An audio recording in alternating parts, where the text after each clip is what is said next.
সুপ্রিয় ভিউয়ার্স, আসসালামু আলাইকুম। আশা করি সকলে ভালো এবং সুস্থ আছেন। বরাবরের মতো আরও একটি নতুন ভিডিওতে আপনাকে জানাচ্ছি আন্তরিক শুভেচ্ছা ও অভিনন্দন। আজকে আপনাদের জন্য নিয়ে এলাম দেশি মাগুর মাছের পানা। এই মাছ কী করে চাষ করবেন তা নিয়ে বিস্তারিত কিছু তথ্য পরামর্শ তুলে ধরব। দেশি মাগুর মাছ সুস্বাদু ও উপাদেয় দেশের সব শ্রেণীর মানুষের পছন্দের মাছ। এছাড়া পুষ্টিকর খাদ্য হিসেবেও সর্বত্র দেশি মাগুর মাছ চাহিদা রয়েছে। আসুন জেনে নেই দেশি মাগুর মাছ চাষ প্রণালী।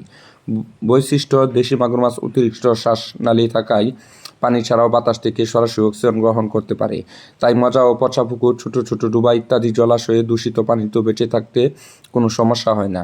পুকুরের পানি শুকিয়ে গেলেও ছোট ছোট গর্ত করে মাছ দিব্যি বেঁচে থাকতে পারে। পুকুর থেকে উঠানোর পর দীর্ঘদিন বেঁচে থাকার কারণে জীবন্ত মাগুর মাছ বাজারজাত করা যায়। পুকুর নির্মাণ: পুকুরের আয়তন 10 থেকে 33% এবং গভীরতা 80 থেকে 120 সেন্টিমিটার। 3 ইঞ্চি থেকে 4 ফুট পানি হতে হবে। অধিক গভীরতা উৎপাদনের জন্য অসুবিধাজনক, কেননা মাগুর মাছ শ্বাস নেওয়ার জন্য সবসময় উপরে আসতে হয়। এতে অতিরিক্ত শক্তি ক্ষয়ের কারণে মাছের বৃদ্ধি প্রতিক্রিয়া ঘটাতে পারে।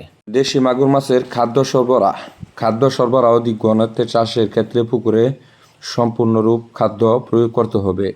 সহজলভ্য দেশীয় উপকরণের মাধ্যমে সম্পূর্ণ খাদ্য প্রস্তুত করা যায়। এক্ষেত্রে চালের গুঁড়া 40%, তৈল বীজের খোল 30%, শুটকি ও 30% মিশিয়ে গোলাকার বল তৈরি করে মাছকে সরবরাহ করা যেতে পারে।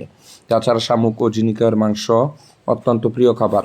তাছাড়া ফিড খাবার খাওয়িয়ে এই মাছ খুব সহজেই চাষ করা যায়। আপনারা যদি অরিজিনাল দেশি মাগুর মাছের পোনা সংগ্রহ করতে চান তাহলে অবশ্যই আমাদের সাথে যোগাযোগ করুন। আমরা আপনাকে দিচ্ছি সুস্থ সবল দেশি মাগুর মাছের পোনা সহ দেশি বিদেশি সকল প্রজাতির মাছের রেণু ও পোনা 100% গ্যারান্টি সহকারে। আপনারা যদি মাছের পোনাগুলো ক্রয় করতে চান স্ক্রিনে দেওয়া নম্বরে কল করুন।